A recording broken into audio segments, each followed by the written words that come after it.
Sun's starting to go down.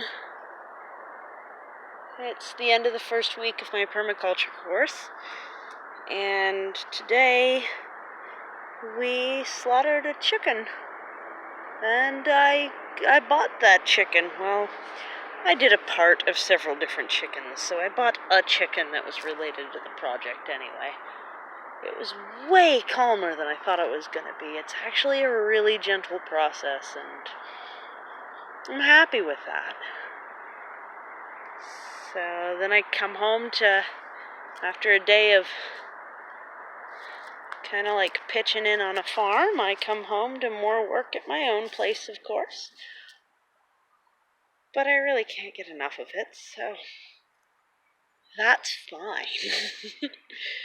The lilies are really full bloom, like kind of past their prime, but it's interesting how when the sun starts to go down, it's when you can really start to smell them. They smell so good.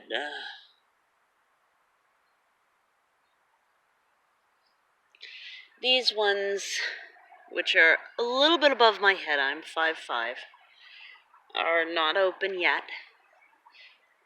And these ones were from my brother's house.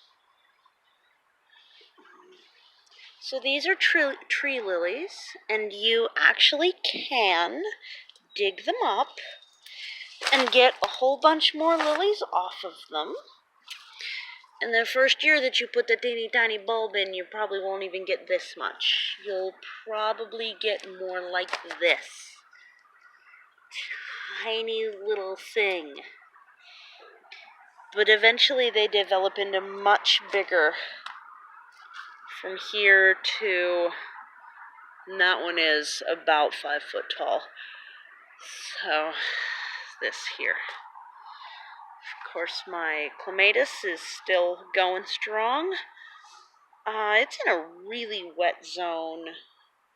This one got so much happier when I moved it over here. I still think I might plant them together after all. I'm not sure. This particular tree lily isn't so fond of the upright position, and I'm just gonna let it. I don't know. It's fine. Oh, I hope it doesn't get too dark, as the sun is going down. A friend of mine's grandfather gives her gladiolus every year, and so far that's what's come up. She didn't have a garden when they came, so I ended up with them. This is the harvest point of hollyhock. So there's actually quite a few here. There's a difference. See, some of the newer flowers are here, and the spent ones are here, and you can see all the crissy-crossy tips. And that's if you miss the point where you can just pull out the flower bit. These, baked with rice, are... the texture becomes almost exactly like meat. It's really delicious.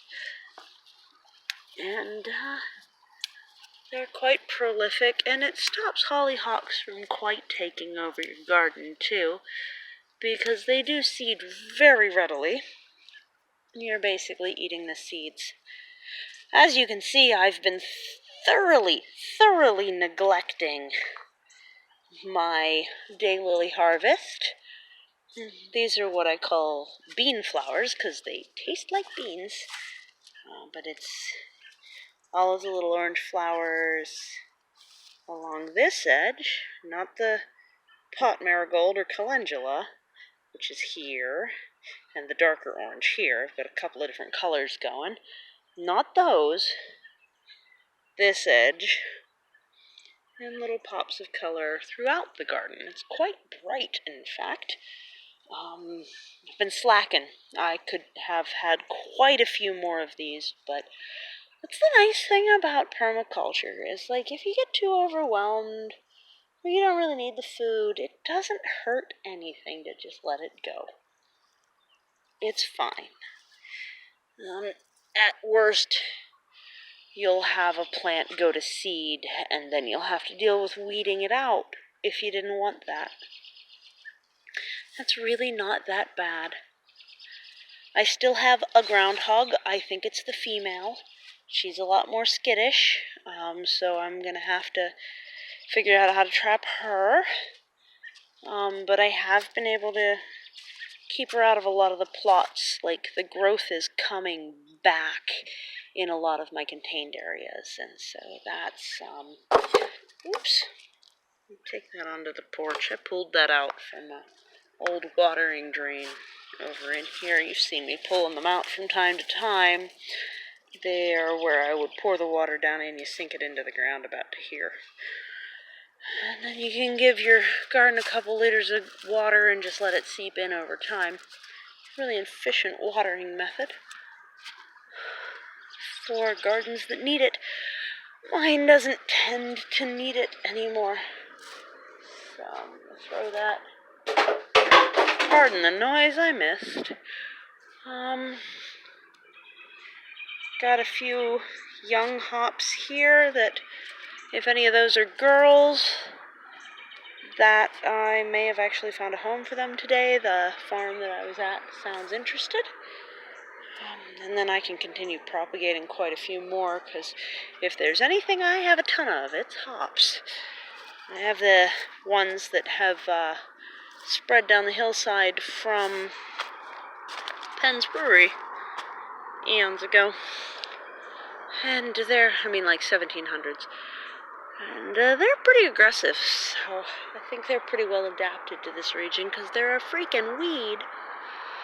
I learned that goldenrod is what they call allelopathic, which means it suppresses the growth of other things totally, which is great, because it could just take over this cliff. That would be great with me. It's a very good native with a great root structure, and that's it right here. So I won't be weeding that out anymore, and that's something I learned from my permaculture class. I do need to get down here and reduce some of the problems on the cliff before too long. I hope that I'll be able to get down there before too long. We've got a blinker in the weeds. Is the lightning bug gonna do it again? Or the lightning bug went around the corner before it blinked again. And there's one in the elderberry. It was right here. There we go. That's a lightning bug. So yeah, clearly the sun's going down. I learned that lightning bug larvae feed off of slug eggs. That was super great to know, because boy do I have slugs. I haven't seen as many this year. It's actually been really good this year. The water feature down at the corner that catches my sump pump water has brought in a bunch of, benign little snaky guys. Ribbon snake, northern brown snake. Those are the two I've seen. Nobody bad, nobody scary. And I do believe they've been eating a lot of the slugs. I may even end up with frogs, because that puddle's wet a lot. Toads or something. So, yeah, the fenced-in areas are rebounding. And this is all doing great. The peppers on these are getting pretty big. I'm going to walk through the ferny asparagus stuff. I really need to increase the supports on that so it's less in the walkway. Look, it's pretty big. This one's also pretty big. I think they're supposed to get red though, so I'm waiting. We had 3, 4, 5 straight days of rain. Yeah, it rained all week until yesterday, that's right. And so it's still really damp. You can see how neglectful I've been of my flower for crop. And this is getting really close. Like, for example, I think that one will be ripe in a couple days, but you can see there's quite a lot of food on that plant. And I also believe that I've found a rehome for that as well. A lot of the permaculture people are interested in having a bit of this as well, and I think I'm going to put it in a pot because I'm tired of digging it up from underneath the paths and having it pop up on the other side. Just sick of it. Lovage still wants to bloom. Rhubarb is doing wonderfully. Very happy with that. Yeah.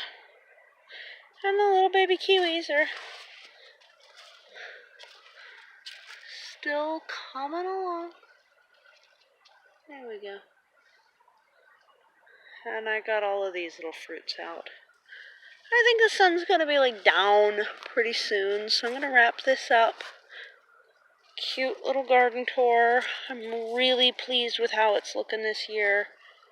Really pleased. I have a couple little tweaks to do, but it's really coming along. So I hope you're having a good day. Bye.